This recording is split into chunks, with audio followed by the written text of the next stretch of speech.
Hello there and welcome back. Today I want to use the Easel Command with the lamp as an excuse to talk about embracing what makes you uncomfortable. This is one of the instruments similar, for example, to the octatrack, which I always struggle a little. And that little struggle is what makes my conversation with it special and unique. I think that when I deal with instrument that has a very strong design, I'm always getting extremely fascinated, but I really have to get into that kind of design, try to understand that to finally feel that I have a connection with it. The easel, I have it since a few years. Every time that I turn it on, I came out with something nice. And I use it in a very particular way. I surrender to it. I don't pretend to know too much what's happening. I know the basics of it, of course. And now that I have somebody lent me the LAM 218E version 3, I realize how this is a very versatile and expressive instrument. Now, the only problem is that I have to buy this guy here. That said, before going on, few ways you can support my page, as usual. Hit the like button, subscribe to this channel, buy from the affiliate link down below, and you will spend exactly the same amount of money, whatever you buy. I just get a tiny percentage, and become a patron on Patreon. There's a tons of exclusive content, plus we can be in touch, I can help you, and blah, blah, blah. You know by now. All right, so embracing your uncomfortness, how you say it? It's something that the more I go on, the more it helps me sometimes to break the routine. I have a lot of stuff that as soon as I put them together, they sound good, I get stuff done very fast, and that's great. But whenever it's about feeling the excitement of something new, I feel that a complex instrument or instrument that seem complex to you, it's where I want to go. I have the easel always on a corner, and whenever I feel uninspired, I turn it on and I just let go. And similar to the jam that I was at the beginning, there's nothing planned. I'm just let the instrument play, embrace all of the imperfection, and treat it as it was a guitar, a piano, whatever, because it has its own soul. And this also to say, I love instruments that have a specific soul. I don't like when in the market arrive these things that do 3,000 things and things get really confused. I don't like to buy a drum machine, know that somebody use it as a melodic instrument. I don't know, I just want things that do their own stuff very, very well. I'm more of a West Coast synth guy, so let's say subtractive synth is my thing, but I have to say that the kind of sound that this generates, embracing all the randomness and all the connection that you can create in the workflow of a Buchla instrument, it's really, really inspiring. So, why I think first that having also the keyboard is really important. So far, I had it for a couple of years, always sequenced it, and I never understood that there's a lot of way that these two instruments interact and make it the real deal, let's say. So, what I was doing before, it came out from a intention, like getting back at the video last week. I was listening to some saxophone player, the name is Arredondo, and then Bendy Giske, people that do a lot of arpeggio and change one note here and there to change the mood of the arpeggio, basically the harmony of it. And I was like, I want to recreate that with synth. Now, I don't have any other synth with keyboard. I mean, I do, but I don't use it too much. I realized how easy it is to do it with this combo. So I set up the situation here. And now I could do that same technique.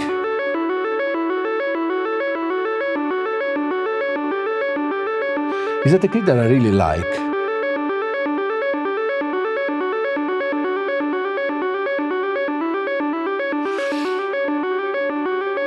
And it's great with this also because you have this preset button, preset voltage, which transpose, if you want, the entire sequence you're doing. So for example, if I am here, is a C7, and now I transpose of one tone. So here I can create different variation, just moving one finger at a time. I will keep being in C scale.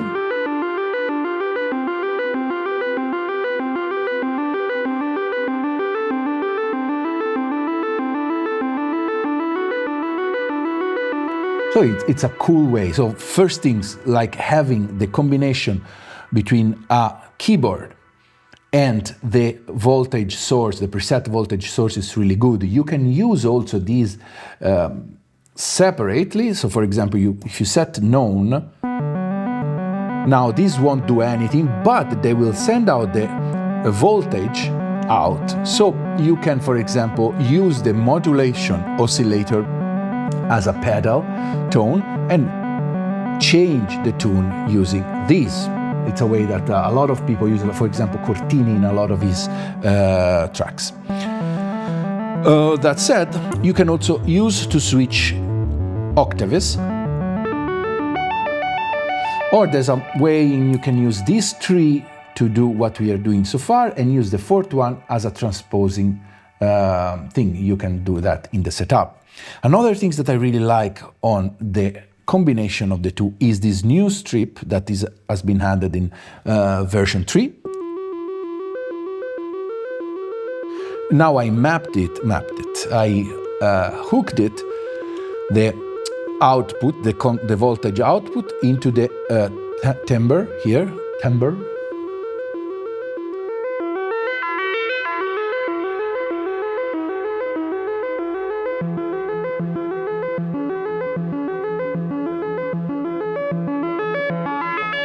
So you have another layer of expressiveness.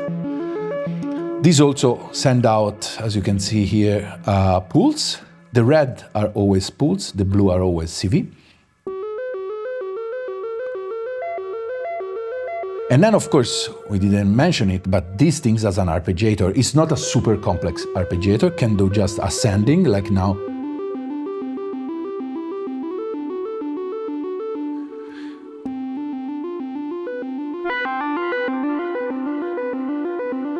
With this one you set how fast it goes. And it can go ascending, random. There's two different random possibilities. One is random completely, another one is a guided random. I didn't use that yet. And then known. With known, this becomes like a keyboard. And it's nice to finally use the easel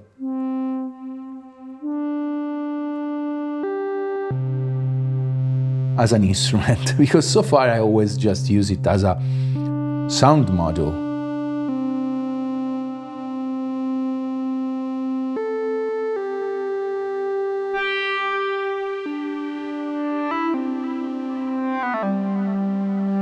This keyboard also sends out USB and MIDI. Didn't use it that way yet, and sadly I will have it for just a couple of weeks. But now I know that I want to buy the entire things to make this the full easel. So that said, there's so many other ways you can use it.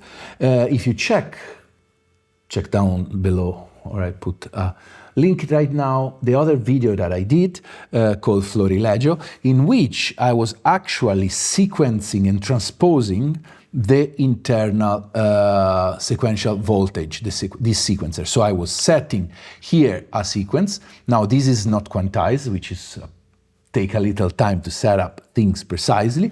And then with the keyboard, I was changing and transposing this sequence, which is pretty awesome. And at the same time with these, I was creating the pedal. So go check that video and you'll see what I mean. Now, just to keep this video very short, because I'm far from being a power user of Buchla stuff, my advice is when you find something, you always realize right away if an instrument is talking to you, is make you feel some way, in a special way. When you have that feeling of like, I don't know if I like it or if I love it, then maybe stick a little more with that. I wanted to sell this few times, as I did with my Octatrack, for example. I sold it for 4 times and then bought it back until I understand that the key to get it, the key to starting using it was simplify things. So at the beginning with the Octatrack, for example, I was trying to do everything like sequencing, mixing, remixing, resampling, and of course I couldn't do anything because it was too confusing. Same with the easel. At the beginning I was checking all the tons of possibilities, and actually once you understand its own architecture, it's very similar to any other synth around there. It has its own quirkiness, its own kind of vibe, which of course make it special. And I mean, this is one of the staple of the legend. It's like a Moog Model D. Once you try this kind of stuff, you are dealing with the final bosses of synth design. So stick with whatever makes you feel uncomfortable, because of course, if it makes you feel just bad, drop it and you don't need to have it.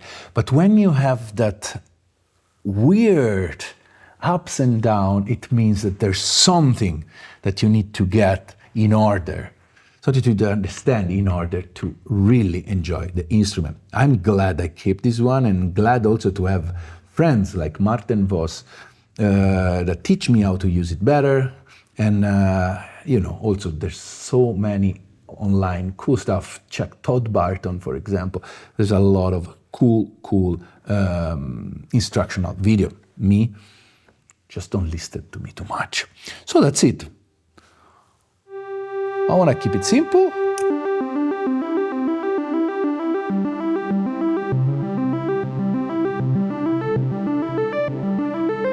The only things I would really love, if the possible, to have the keyboard on hold. So I could, for example, set this arpeggio, then have the chance to change and transpose, but also work on the synth and create stuff. So maybe there's a way to do that. I heard maybe you can do with the card here. But yeah, if you're a power user and you can help me understand how you can do that, yeah, let me know in the comment.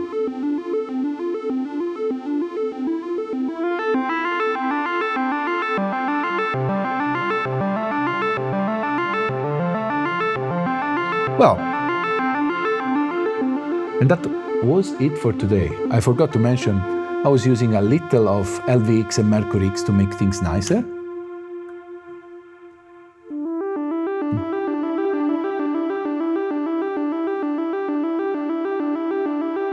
Simple things. I love the tune preset that I create here.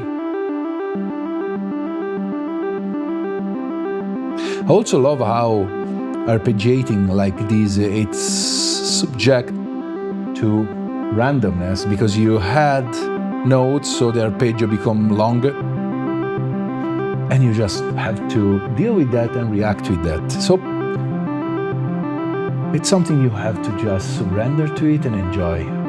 It's a real way to play something and spend some quality time with your musical instrument. Well, hope this was interesting. Thanks for watching, and I'll see you next week. Ciao!